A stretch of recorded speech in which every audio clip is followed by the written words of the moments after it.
Story 5 of Christmas Eve and Christmas Day, 10 Christmas Stories by Edward Everett Hale. This recording is in the public domain. Story 5, Stand and Wait, Parts 1 and 2. 1. Christmas Eve. "They've come! They've come!" This was the cry of little Herbert as he ran in from the square stone which made the large doorstep of the house. Here he had been watching, a self-posted sentinel, for the moment when the carriage should turn the corner at the bottom of the hill. "They've come! They've come!" echoed joyfully through the house, and the cry penetrated out into the extension, or ell, in which the grown members of the family were in the kitchen, getting tea by some formulas more solemn than ordinary. "Have they come?" cried Grace, and she set her skillet back to the quarter‐deck, or after part of the stove, lest its white contents should burn while she was away. She threw a waiting handkerchief over her shoulders, and ran with the others to the front door, to wave something white, and to be in at the first welcome. Young and old were gathered there in that hospitable open space where the side road swept up to the barn, on its way from the main road. The bigger boys of the home party had scattered half-way down the hill by this time. Even grandmamma had stepped down from the stone and walked half-way to the roadway. Every one was waving something. Those who had no handkerchiefs had hats or towels to wave, and the more advanced boys began an undefined or irregular cheer.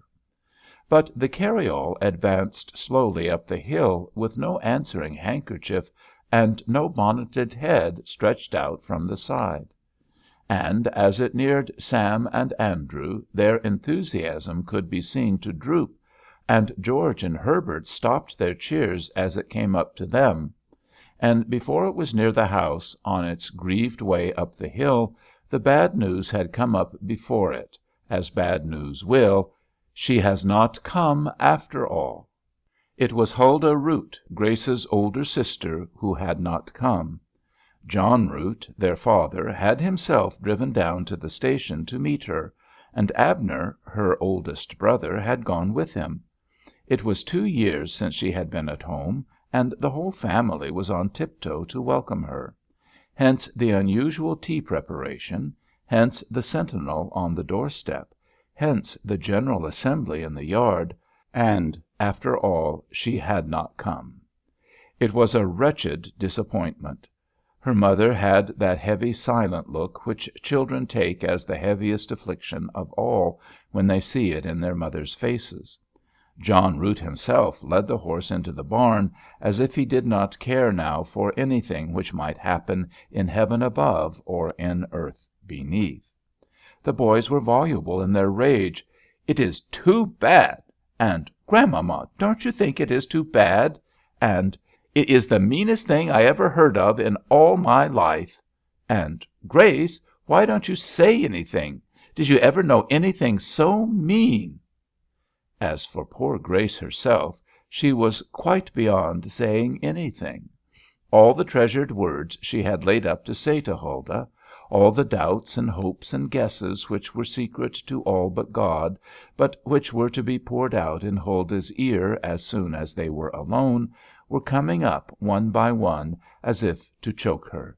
She had waited so long for this blessed fortnight of sympathy, and now she had lost it. Grace could say nothing. And poor grandmamma, on whom fell the stilling of the boys, was at heart as wretched as any of them. Somehow something got itself put on the supper table, and when John Root and Abner came in from the barn, they all sat down to pretend to eat something. What a miserable contrast to the Christmas Eve party which had been expected! The observance of Christmas is quite a novelty in the heart of New England among the lords of the manor. Winslow and Brewster, above Plymouth Rock, celebrated their first Christmas by making all hands work all day in the raising of their first house. It was in that way that a Christian empire was begun. They builded better than they knew. They and theirs, in that hard day's work, struck the keynote for New England, for 2 centuries and a half. And many a New Englander, still in middle life, remembers that in childhood, though nurtured in Christian homes, he could not have told, if he were asked, on what day of the year Christmas fell. But as New England, in the advance of the world, has come into the general life of the world, she has shown no inaptitude for a greater enjoyment of life, and with the true catholicity of her great congregational system, her people and her churches seize, one after another, all the noble traditions of the loftiest memories. And so in this matter which we have in hand. It happened that the Roots, in their hillside home, had determined that they would celebrate Christmas as never had Roots done before since Josiah Root landed at Salem from the Hercules with other Kentish people in 1635. Abner and Gershom had cut and trimmed a pretty fir balsam from the edge of the Hotchkiss clearing, and it was now in the best parlor. Grace, with Mary Bickford, her firm ally and other self, had gilded nuts, and rubbed lady apples, and strung popped corn, and the tree had been dressed in secret, the youngsters all locked and warned out from the room. The choicest turkeys of the drove, and the tenderest geese from the herd, and the plumpest fowls from the barnyard had been sacrificed on consecrated altars. And all this was but as accompaniment and side illustration of the great glory of the celebration, which was, that Huldah, after her 2 years' absence, Huldah was to come home. And now she had not come; nay, was not coming. As they sat down at their Barmecide feast, how wretched the assemblage of unrivalled dainties seemed. John Root handed to his wife their daughter's letter. She read it and gave it to Grace, who read it and gave it to her grandmother. No one read it aloud. To read aloud in such trials is not the custom of New England. Boston, December 24, 1848. Dear Mother and Father, it is dreadful to disappoint you all, but I cannot come. I am all ready, and this goes by the carriage that was to take me to the cars. But our dear little Horace has just been brought home, I am afraid, dying. But we cannot tell, and I cannot leave him. You know there is really no one who can do what I can. He was riding on his pony. First the pony came home alone, and in 5 minutes after, 2 policemen brought the dear child in a carriage. His poor mother is very calm, but cannot think yet or do anything. We have sent for his father, who is down town. I try to hope that he may come to himself, but he only lies and draws long breaths on his little bed. The doctors are with him now, and I write this little scrawl to say how dreadfully sorry I am. A Merry Christmas to you all. Do not be troubled about me. Your own loving Huldah. P.S. I have got some little presents for the children, but they are all in my trunk, and I cannot get them out now. I will make a bundle Monday. Good bye. The man is waiting. This was the letter that was passed from hand to hand, of which the contents slowly trickled into the comprehension of all parties, according as their several ages permitted them to comprehend. Sam, as usual, broke the silence by saying, "It is a perfect shame. She might as well be a nigger slave. I suppose they think they have bought her and sold her. I should like to see 'em all, just for once, and tell 'em that her flesh and blood is as good as theirs, and that, with all their airs and their money, they've no business to—" "Sam," said poor Grace, "you shall not say such things. Huldah has stayed because she chose to stay, and that is the worst of it. She will not think of herself, not for 1 minute, and so—everything happens." And Grace was sobbing beyond speech again, and her intervention amounted therefore to little or nothing. The boys, through the evening, descanted among themselves on the outrage. Grandmamma, and at last their mother, took successive turns in taming their indignation. But for all this it was a miserable evening. As for John Root, he took a lamp in one hand and the Weekly Tribune in the other, and sat before the fire, and pretended to read. But not once did John Root change the fold of the paper that evening. It was a wretched Christmas Eve, and at 8:30 every light was out, and every member of the household was lying stark awake in bed.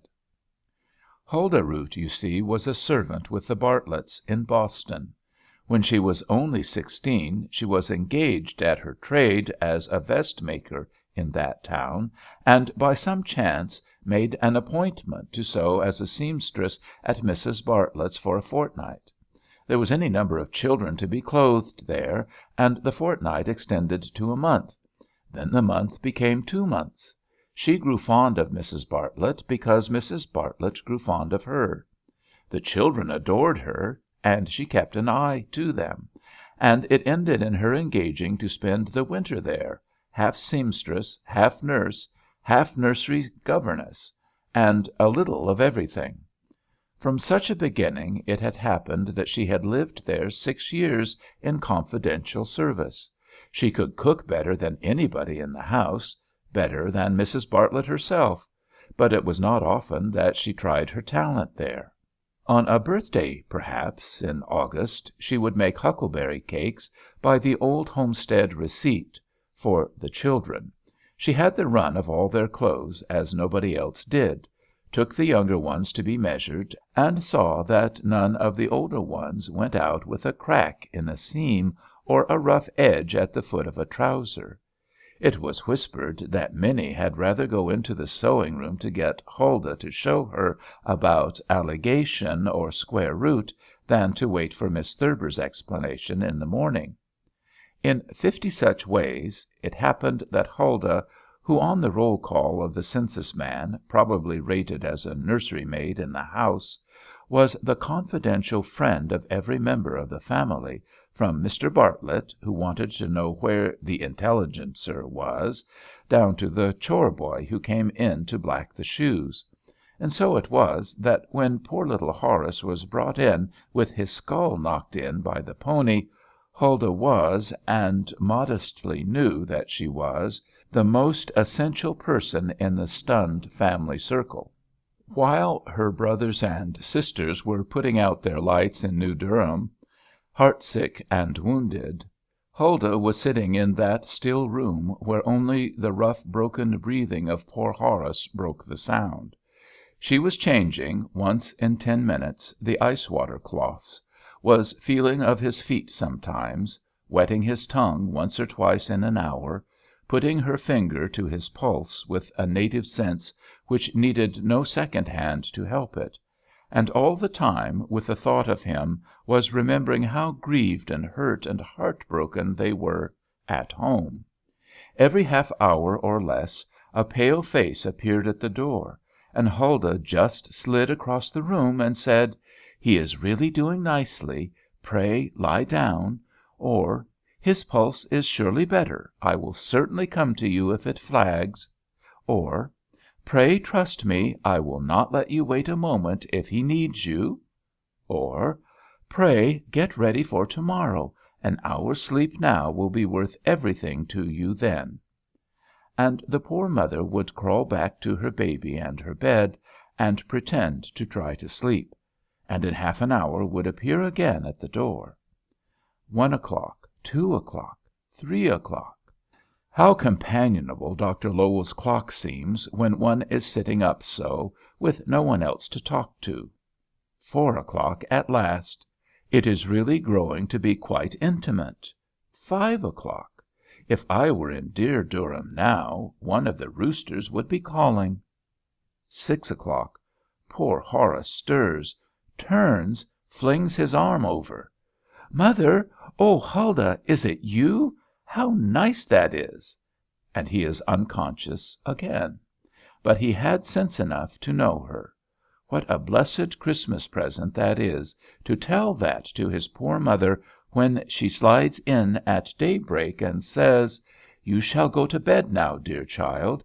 You see I am very fresh, and you must rest yourself, you know. Do you really say he knew you? Are you sure he knew you? Why, Huldah, what an angel of peace you are!" So opened Huldah's Christmas morning. Days of doubt, nights of watching. Every now and then the boy knows his mother, his father, or Huldah. Then will come this heavy stupor, which is so different from sleep. At last the surgeons have determined that a piece of the bone must come away. There is the quiet gathering of the most skilful at the determined hour. There is the firm table for the little fellow to lie on. Here is the ether and the sponge. And, of course, here and there and everywhere is Huldah. She can hold the sponge, or she can fetch and carry. She can answer at once, if she is spoken to. She can wait, if it is waiting. She can act, if it is acting. At last the wretched little button, which has been pressing on our poor boy's brain, is lifted safely out. It is in Morton's hand. He smiles and nods at Huldah as she looks inquiry, and she knows he is satisfied. And does not the poor child himself, even in his unconscious sleep, draw his breath more lightly than he did before? All is well. "Who do you say that young woman is?" says Dr. Morton to Mr. Bartlett, as he draws on his coat in the doorway after all is over. "Could we not tempt her over to the General Hospital?" "No, I think not. I do not think we can spare her." The boy Horace is new born that day, a New Year's gift to his mother. So pass Huldah's holidays. 2. CHRISTMAS again. 14 years make of the boy whose pony has been too much for him a man equal to any prank of any pony. 14 years will do this, even to boys of 10. Horace Bartlett is the colonel of a cavalry regiment, stationed just now in West Virginia, and, as it happens, this 24-year-old boy has an older commission than anybody in that region, and is the post commander at Talbot, C.H., and will be, most likely, for the winter. The boy has a vein of foresight in him, a good deal of system, and what is worth while to have by the side of system, some knack of order. So soon as he finds that he is responsible, he begins to prepare for responsibility. His staff officers are boys, too, but they are all friends, and all mean to do their best. His surgeon in charge took his degree at Washington last spring. That is encouraging. Perhaps, if he has not much experience, he has at least the latest advices. His head is level, too. He means to do his best, such as it is. And, indeed, all hands in that knot of boy counselors will not fail for laziness or carelessness. Their very youth makes them provident and grave. So, among 100 other letters, as October opens, Horace writes this: Talbot Court House, Virginia, October 3, 1863. Dear Huldah, here we are still, as I have been explaining to father, and as you will see by my letter to him, here we are like to stay. Thus far we are doing sufficiently well. As I have told him, if my plans had been adopted we should have been pushed rapidly forward up the valley of the Yellow Creek. Badger's corps would have been withdrawn from before Winchester. Wilcox and Steele together would have threatened Early, and then by a rapid flank movement we should have pounced down on Longstreet, not the great Longstreet, but little Longstreet, and compelled him to uncover Lynchburg. We could have blown up the dams and locks on the canal, made a freshet to sweep all the obstructions out of James River, and then, if they had shown half as much spirit on the Potomac, all of us would be in Richmond for our Christmas dinner. But my plans, as usual, were not asked for, far less taken. So, as I said, here we are. Well, I have been talking with Lawrence Worster, my surgeon in charge, who is a very good fellow. His sick list is not bad now, and he does not mean to have it bad. but he says that he is not pleased with the ways of his ward masters, and it was his suggestion, not mine, mark you, that I should see if one or two of the sanitary women would not come as far as this to make things decent. So, of course, I write to you. Don't you think mother could spare you to spend the winter here? It will be rough, of course, but it is all in the good cause. Perhaps you know some nice women, well, not like you, of course, but still disinterested and sensible, who would come too. Think of this carefully, I beg you, and talk to father and mother. Worster says we may have 300 boys in hospital before Christmas. If Jubal Early should come this way, I don't know how many more. Talk with mother and father. Always yours, Horace Bartlett. P.S. I have shown Worster what I have written. He encloses a sort of official letter which may be of use. He says, "Show this to Dr. Hayward. Get them to examine you and the others, and then the government, on his order, will pass you on." I enclose this because if you come it will save time. Of course Huldah went. Grace Starr, her married sister, went with her, and Mrs. Philbrick and Anna Thwart. That was the way they happened to be all together in the Methodist church that had been, of Talbot Court House, as Christmas holidays drew near, of the year of grace, 1863. She and her friends had been there quite long enough to be wonted to the strangeness of December in the open air. On her little table in front of the desk of the church were 3 or 4 buttercups in bloom, which she had gathered in an afternoon walk, with 3 or 4 heads of hawksweed. The beginning of one year, Huldah said, with the end of the other.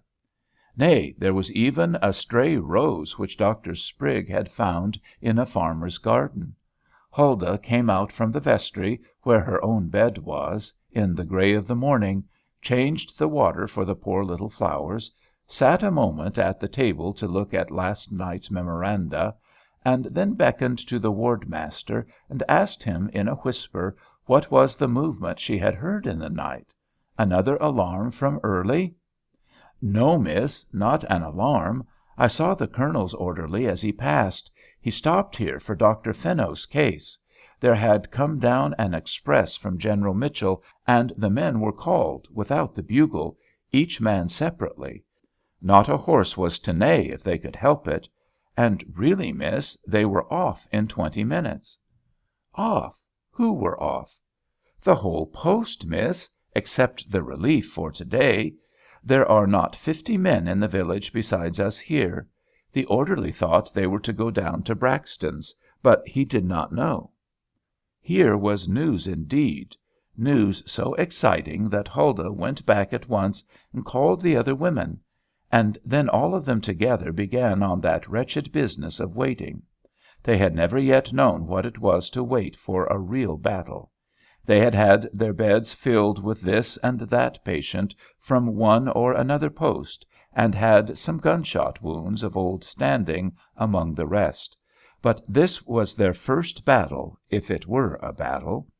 So the covers were taken off that long line of beds down on the west aisle, and from those under the singer's seat, and the sheets and pillow cases were brought out from the linen room and aired and put on. Our biggest kettles are filled up with strong soup, and we have our milk punch, and our beef tea all in readiness, and everybody we can command is on hand to help lift patients and distribute food. But there is only too much time. Will there never be any news? Anna Thwart and Dr. Sprigg have walked down to the bend of the hill to see if any messenger is coming. As for the other women, they sit at their table, they look at their watches, they walk down to the door, they come back to the table. I notice they have all put on fresh aprons for the sake of doing something more in getting ready. Here is Anna Thwart. "They are coming! They are coming! Somebody is coming! A mounted man is crossing the flat, coming towards us, and the doctor told me to come back and tell." 5 minutes more, 10 minutes more, an eternity more, And then rat-tat-tat, rat-tat-tat, the mounted man is there. Wagons right behind. We begged every man of them at Wyatt's. Got there before daylight. Colonel White's men from the Yellows came up just at the same time, and we pitched in before they knew it. 3 or 4 regiments, 1,300 men, and all their guns. And with no fighting? Oh, yes, fighting, of course. The Colonel has got a train of wagons down here with the men that are hurt. That's why I am here. Here is his note. Thus does the mounted man discharge his errand backward. Dear Doctor, we have had great success. We have surprised the whole post. The company across the brook tried hard to get away, and a good many of them, and of Sykes' men, are hit. But I cannot find that we have lost more than 7 men. I have 19 wagons here of wounded men. Some hurt pretty badly. Ever yours, H. So there must be more waiting. But now we know what we are waiting for. And the end will come in a finite world. Thank God, at 3:30, here they are. Tenderly, gently. Hush, Sam. Hush, Caesar. You talk too much. Gently, tenderly. 27 of the poor fellows, with everything the matter, from a burnt face to a heart stopping its beat for want of more blood. Huldah, come here. This is my old classmate, Barthow. Sat next me at prayers 4 years. He is a major in their army, you see. His horse stumbled and pitched him against a stone wall, and he has not spoken since. Don't tell me he is dying, but do as well for him, Huldah," and the handsome boy smiled, "do as well for him as you did for me." So they carried Barthow, senseless as he was, tenderly into the church, and he became E27 on an iron bedstead. Not half our soup was wanted, nor our beef tea, nor our punch. So much the better. Then came day and night, week in and out, of army system and womanly sensibility. That quiet, cheerful, homish hospital life in the quaint surroundings of the whitewashed church, the pointed arches of the windows and the faded moreen of the pulpit, telling that it is a church in a reminder not unpleasant. 2 or 3 weeks of hopes and fears, failures and successes, bring us to Christmas Eve. It is the surgeon in chief who happens to give our particular Christmas dinner. I mean the one that interests you and me. Huldah and the other ladies had accepted his invitation. Horace Bartlett and his staff and some of the other officers were guests, and the doctor had given his own permit that Major Barthow might walk up to his quarters with the ladies.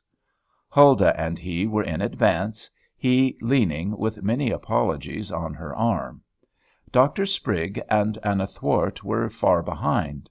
The 2 married ladies, as needing no escort, were in the middle. Major Barthow enjoyed the emancipation, was delighted with his companion, could not say enough to make her praise the glimpses of Virginia, even if it were West Virginia. "What a party it is, to be sure," said he. "The doctor might call on us for our stories, as one of Dickens's chiefs would do at a Christmas feast. Let's see, we should have the surgeon's tale, the general's tale, for we may at least make believe that Hod's stars have come from Washington. Then we must call in that one-eyed servant of his, and we will have the orderly's tale. Your handsome friend from Wisconsin will tell the German's tale. I shall be encouraged to tell the prisoner's tale. And you—" "And I?" said Huldah, laughing because he paused. "You shall tell the saint's tale." Barthow spoke with real feeling, which he did not care to disguise. But Huldah was not there for sentiment, and without quivering in the least, nor making other acknowledgment, she laughed as she knew she ought to do, and said, "Oh, no, that is quite too grand. The story must end with the Superintendent of Special Relief's tale." It is a little unromantic to the sound, but that's what it is. "I don't see," persisted the Major, "if superintendent of special relief means saint in Latin, why we should not say so." "Because we are not talking Latin," said Huldah. "Listen to me, and before we come to dinner I will tell you a story pretty enough for Dickens, or any of them. And it is a story not 15 minutes old. Have you noticed that black whiskered fellow under the gallery by the north window? Yes, the same. He is French, enlisted, I think, in New London. I came to him just now, managed to say étrennes et Noël to him, and a few other French words, and asked if there were nothing we could do to make him more at home. Oh, no, there was nothing. Madame was too good, and everybody was too good, and so on. But I persisted. I wished I knew more about Christmas in France, and I stayed by. "No, madame, nothing. There is nothing. But since you say it, if there were 2 drops of red wine, du vin de mon pays, madame, but you would not here in Virginia." "Could not I? A superintendent of special relief has long arms.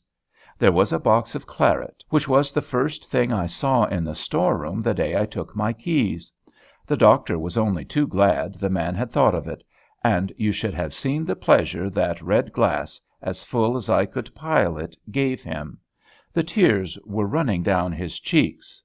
Anna there had another Frenchman, and she sent some to him, and my man is now humming a little song about the vin rouge of Bourgogne. Would not Mr. Dickens make a pretty story of that for you? The Frenchman's story?" Barthow longed to say that the great novelist would not make so pretty a story as she did, but this time he did not dare.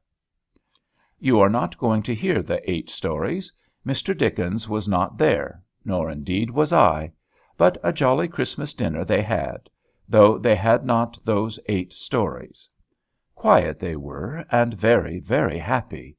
It was a strange thing, if one could have analyzed it, that they should have felt so much at home, and so much at ease with each other, in that queer Virginian kitchen, where the doctor and his friends of his mess had arranged the feast.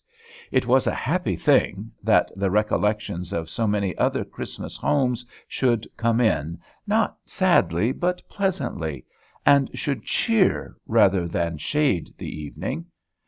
They felt off soundings, all of them. There was, for the time, no responsibility. The strain was gone. The gentlemen were glad to be dining with ladies, I believe. The ladies, unconsciously, were probably glad to be dining with gentlemen. The officers were glad they were not on duty, and the prisoner, if glad of nothing else, was glad he was not in bed. But he was glad for many things beside. You see, it was but a little post. They were far away, and they took things with the ease of a detached command. "Shall we have any toasts?" said the doctor, when his nuts and raisins and apples at last appeared. "Oh, no, no toast. Nothing so stiff as that." "Oh, yes, oh, yes," said Grace. "I should like to know what it is to drink a toast. Something I have heard of all my life and never saw." "One toast at least, then," said the doctor. "Colonel Bartlett, will you name the toast?" "Only one toast?" said Horace. "That is a hard selection. We must vote on that." "No, no," said a dozen voices, and a dozen laughing assistants at the feast offered their advice.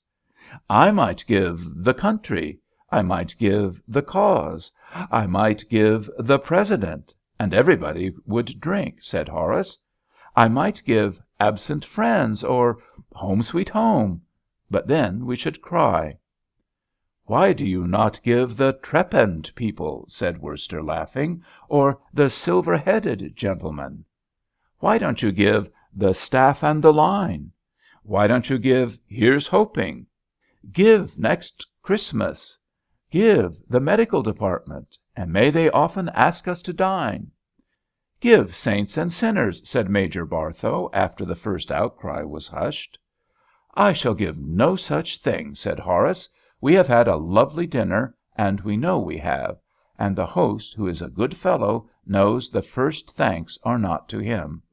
Those of us who ever had our heads knocked open, like the Major and me, do know. Fill your glasses, gentlemen. I give you the Special Diet Kitchen." He took them all by surprise. There was a general shout, and the ladies all rose and dropped mock courtesies. "By Jove," said Barthow to the Colonel afterwards, "it was the best toast I ever drank in my life.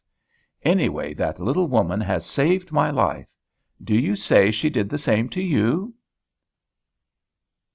End of Project Gutenberg's Parts 1 and 2